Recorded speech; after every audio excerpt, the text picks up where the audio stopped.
Assalamualaikum warahmatullahi wabarakatuh. Saya Widya Prameswita dari kelompok 5 ingin menjelaskan tentang rancangan yang ada di dalam CLL atau Cooperative Language Learning. Rancangan yang terdiri dari 4 poin. Yang pertama ada tujuan, yang kedua ada silabus, yang ketiga ada jenis kegiatan belajar mengajar, dan yang keempat ada kelebihan dan kelemahan pembelajaran bahasa kooperatif. Yang pertama ada poin tujuan.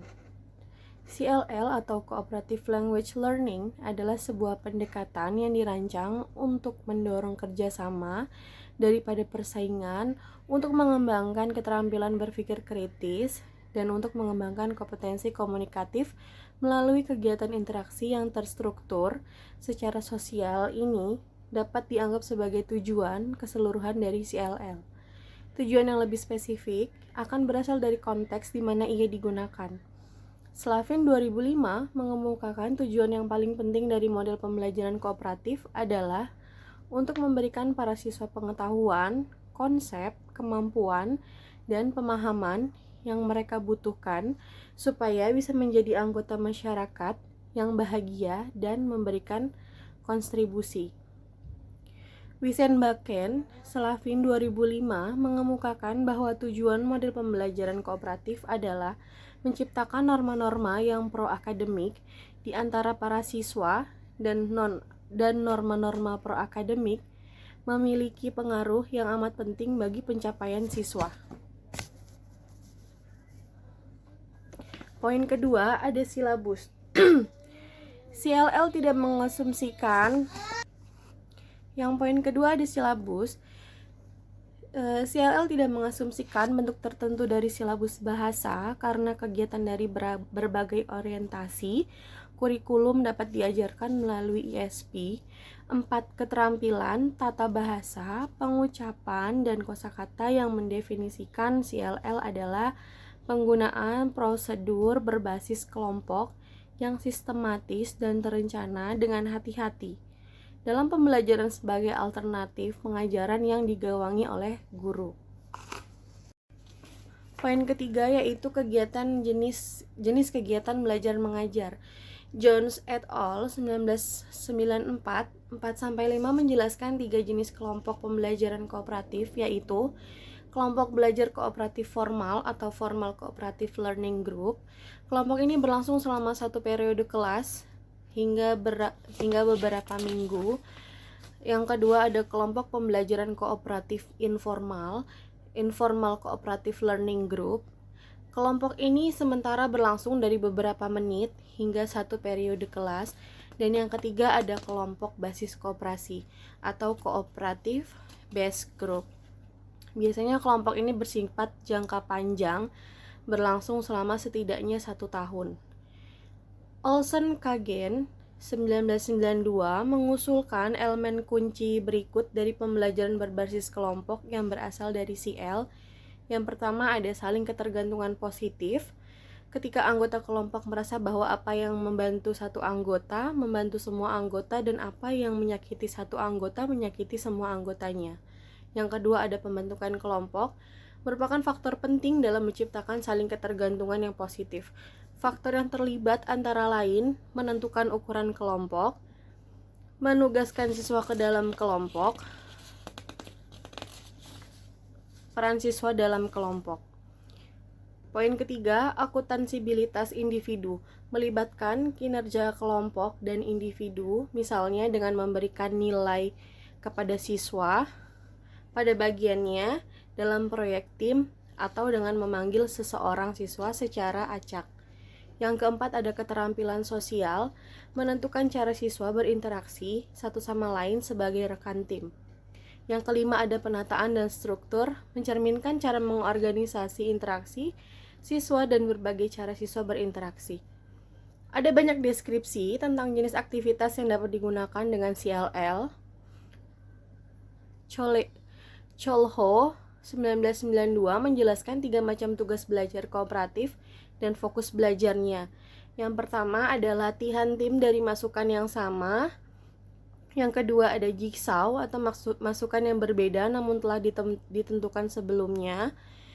Yang ketiga ada proyek kooperatif, topik atau sumber daya yang dipilih oleh siswa pembelajaran penemuan.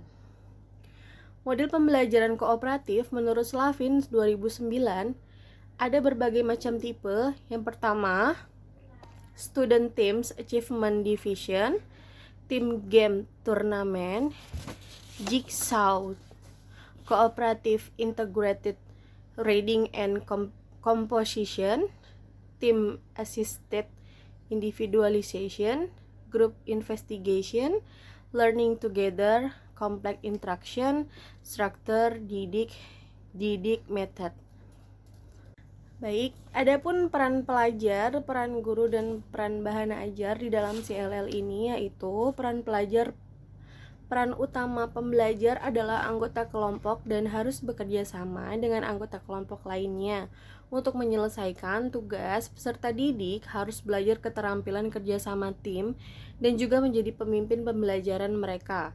Mereka diajarkan untuk merencanakan, memantau, dan mengevaluasi pembelajaran mereka sendiri, yang dipandang sebagai kumpulan keterampilan belajar sepanjang hayat.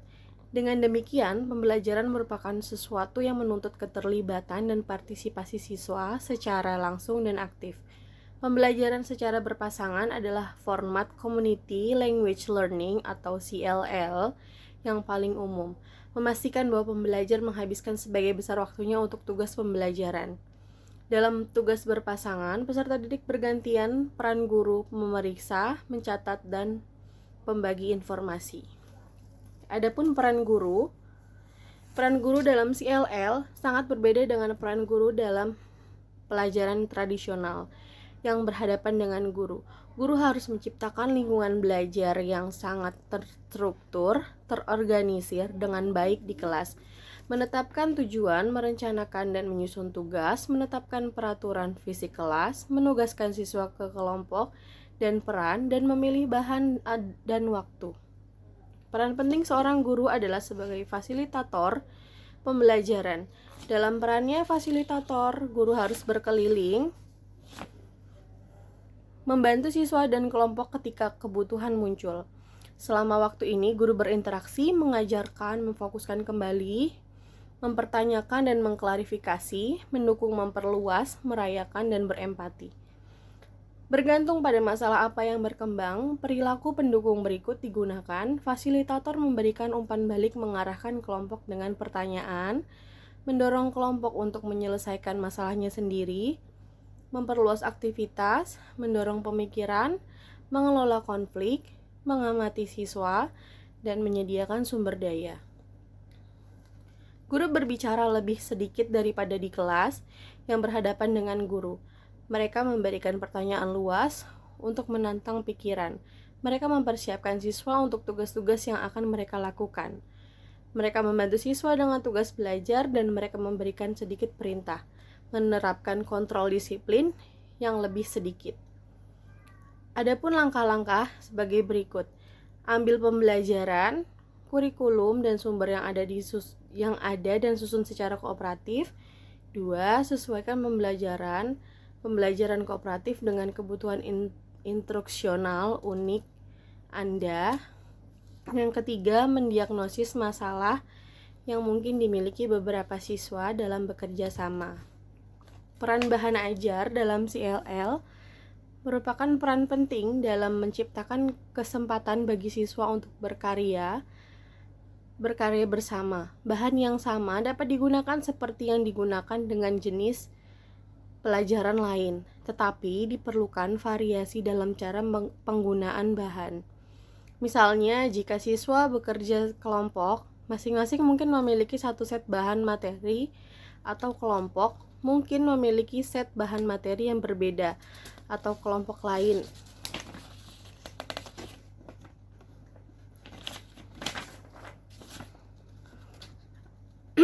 Memerlukan salinan teks untuk dibaca dan dirujuk. Materi dapat dirancang khusus untuk pembelajaran CLL seperti jigsaw dan aktivitas kesengajaan informasi. Materi disusun sesuai dengan tujuan pembelajaran. Poin terakhir, kelebihan dan kelemahan pembelajaran bahasa kooperatif. Kelebihan dan kelemahan pembelajaran bahasa kooperatif Carly dan Yulia Riatiningsih 2002 mengemukakan kelebihan model pembelajaran kooperatif, yaitu A. Dapat melibatkan siswa secara aktif dalam mengembangkan pengetahuan, sikap, dan keterampilan dalam suasana belajar mengajar yang bersifat terbuka dan demokratis. B. Dapat mengembangkan aktualisasi dengan potensi diri yang telah dimiliki siswa. C. Mengembangkan dan melatih berbagai sikap, nilai, dan keterampilan sosial untuk diterapkan dalam kehidupan di masyarakat. Yang D. Siswa tidak hanya sebagai objek belajar, melainkan juga sebagai subjek belajar, karena siswa dapat menjadi tutor sebaya bagi siswa lainnya. Yang E. Siswa dilatih untuk bekerja sama karena bukan materi saja yang dipelajari, tetapi ada tuntutan untuk mengembangkan potensi dirinya secara optimal bagi kesuksesan kelompoknya. Yang F. Memberi kesempatan kepada siswa untuk belajar, memperoleh, dan memahami pengetahuan yang dibutuhkan secara langsung, sehingga apa yang dipelajarinya lebih bermakna bagi dirinya. Yang G. Penggunaan pembelajaran kooperatif dalam kegiatan pembelajaran di sekolah memiliki kelebihan atau manfaat berorientasi kepada optimalnya kegiatan pembelajaran sehingga tujuan pembelajaran dapat tercapai secara efektif melalui dukungan guru dan siswa dalam pembelajaran. Selain kelebihannya, pendekatan pembelajaran kooperatif juga memiliki kelemahan. Hal ini sesuai dengan pendapat Lee 1999, yaitu siswa yang dibagi dalam kelompok kemudian diberikan tugas, akhirnya siswa merasa ditinggal sendiri karena mereka belum berpengalaman, merasa bingung dan tidak tahu bagaimana harus bekerja sama menyelesaikan tugas tersebut, sehingga menimbulkan kekacauan dan kegaduhan. Berdasarkan pendapat sebelumnya, jelas bahwa di samping kelebihan atau manfaat yang ada dirasakan oleh siswa dalam model pembelajaran kooperatif, juga dapat kelemahan di mana hal tersebut menuntut kemampuan guru dalam menerapkan model pembelajaran kooperatif dengan mengawasi proses kerjasama dalam belajar yang dilakukan oleh siswa. Mungkin cukup sekian presentasi dari saya. Kurang lebihnya mohon maaf. Wassalamualaikum warahmatullahi wabarakatuh.